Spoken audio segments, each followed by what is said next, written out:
O conceito, ele não precisa mudar. A pessoa fala assim, não, se eu estou num quarto andar do prédio, isso para mim é alto. Beleza, continue achando alto, porque é mesmo. Se você cair daqui, é perigoso. Inclusive.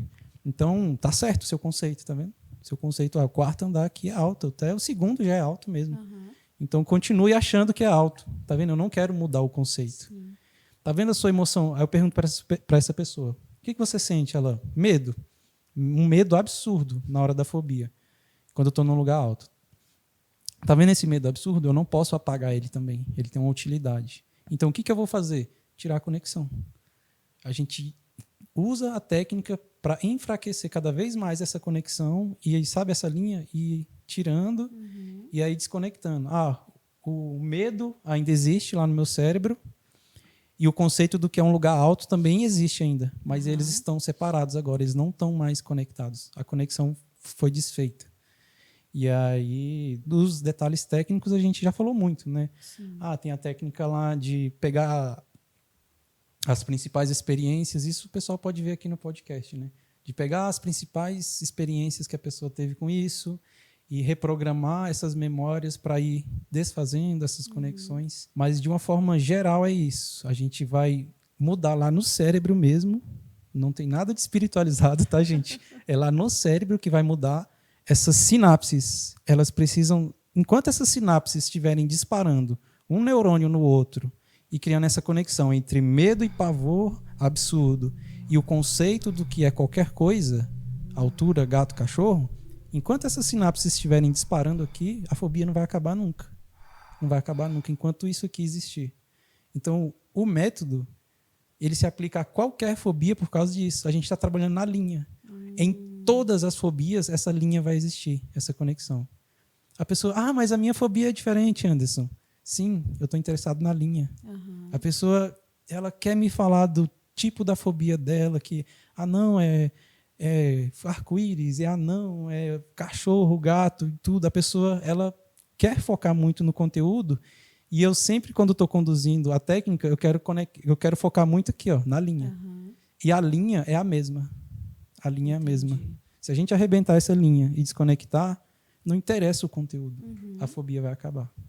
Então, assim, as pessoas não precisam se preocupar, porque a gente também vê muito, assim, né, que as pessoas preocupadas, porque acho que como a gente vem falando muito de fobias comuns, até porque existe algumas fobias que a gente não faz a mínima ideia que exista, né, até que elas apareçam para a gente ter essa ciência.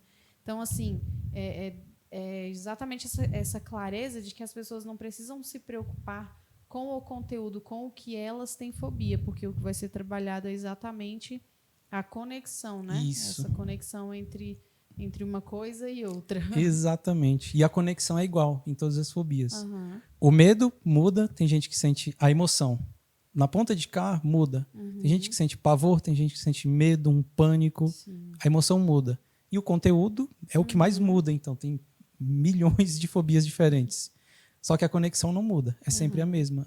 E aí se eu sou um especialista em desconectar isso daqui, então eu não preciso nem saber muito qual que é a emoção que a pessoa... Tem gente que fala assim, Anderson, é uma emoção desagradável, eu nem sei dizer o nome. Tá bom, só isso aí que você falou para mim já é suficiente. É uma emoção desagradável, tá vendo? Ela não sabe nem o nome da emoção.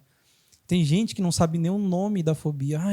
Anderson, eu não sei, eu não tenho... A gente conversou sobre isso, acho que há 2 podcasts, sobre a pessoa que tinha uma fobia e não sabia nem de quê.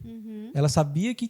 Ela falou, Anderson, tá vendo essas coisas que você fala de fobia? Eu sinto exatamente isso, mas eu não sei do quê. Aí, caramba, como é que é possível a pessoa ter uma fobia e não saber do quê? Verdade. Né? Então, isso eu fico muito tranquilo. As pessoas chegam com várias dúvidas do lado de cá, só que essas dúvidas, elas não me atrapalham, porque eu virei um especialista em quebrar essa conexão. Na verdade, eu não o método, é um especialista em quebrar essa conexão. Então, e a conexão é sempre a mesma. São sinapses que estão conectando coisas com coisas. Um medo a um cachorro, um pavor a lugares altos. As conexões mudam, mas a linha é a mesma. Então, o método é ciência, né? Exatamente. É ciência que é para deixar claro para as pessoas que não têm nada por detrás disso. É ciência, é um estudo, uma técnica que foi desenvolvido pela ciência. Exatamente. Né? As pessoas costumam confundir isso, Sim, confundir isso que é ciência, que é outras coisas. Muito, muito. Assim, essa semana mesmo, algumas pessoas conversaram comigo. Na verdade, quase sempre eu escuto isso. Assim, teve uma moça que ela chegou para mim. Esse exemplo vai ser melhor. Teve uma moça que chegou para mim e assim, ela estava desesperada, porque a fobia praticamente limitou a vida dela inteira. Eu vou resumir a história para não ficar longo. Ela já não estava mais saindo de casa, de tanto que a fobia foi se generalizando.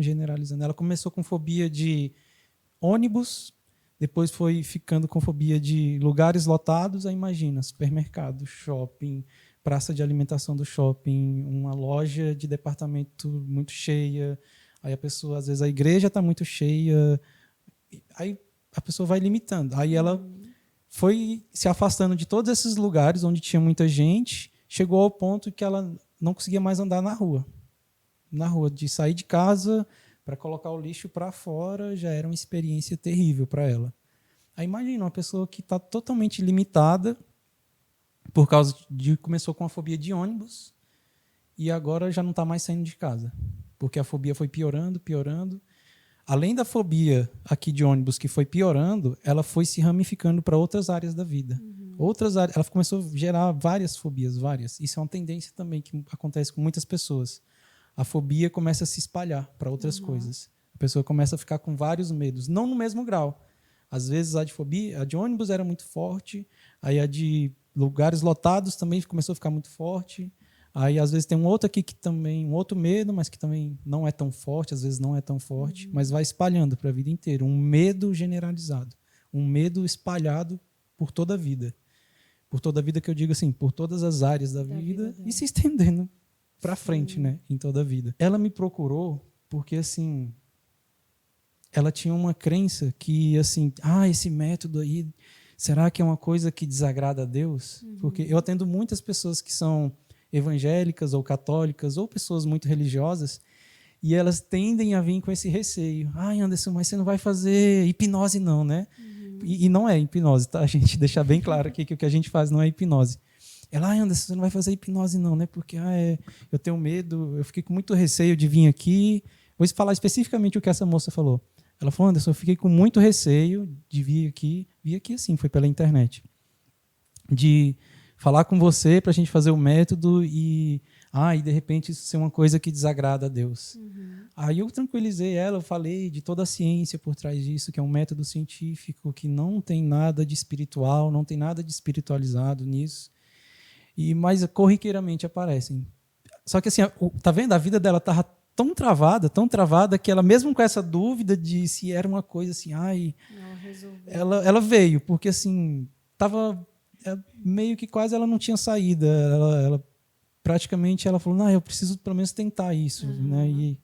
E aí ela veio, e aí que bom que ela veio, né? Porque assim, 3 dias depois ela me falou, eu já tô, ela foi evoluindo aos poucos, sabe? Aí ela, Anderson, hoje eu já saí, já fui em tal lugar. Aí um dia depois ela, Anderson, hoje eu já fui em outro lugar também de novo. Ela, ainda tô com, ela ainda, sei lá, fico com um pouco de receio, mas não estou sentindo medo. Ela falou, estou indo aos poucos, porque ela já enfrentava isso há pelo menos 15 anos. Nossa. 15 anos. 15 ou 18 anos, eu estou fazendo as contas agora, de cabeça. De 15 a 20 anos, praticamente. Imagina. Você pensa que você colocar tudo isso daí, né? O tanto de coisa que ela deixou de fazer, deixou de viver, tanta coisa assim que passou pela vida dela, que ela se limitou por conta disso, né? E Sim. assim, aí foi cada vez mais, né? Porque primeiro ela se limitou a uma coisa, e depois outra, a chegar ao ponto que ela estava, né? Já não estava mais saindo de casa. E aí, assim, 3 dias depois, ela já me mandou o primeiro áudio lá no WhatsApp. Anderson, hoje eu fui em tal lugar, e fui, voltei. Confesso que eu estava com receiozinho, assim, mas fui, voltei, e não senti nada daquelas emoções fortes, não senti medo, fiquei tranquila. Aí estou testando aos poucos. Aí eu falei, não, tá certo, vai aos poucos mesmo. Aos olhos do Anderson chega brilho. Nossa!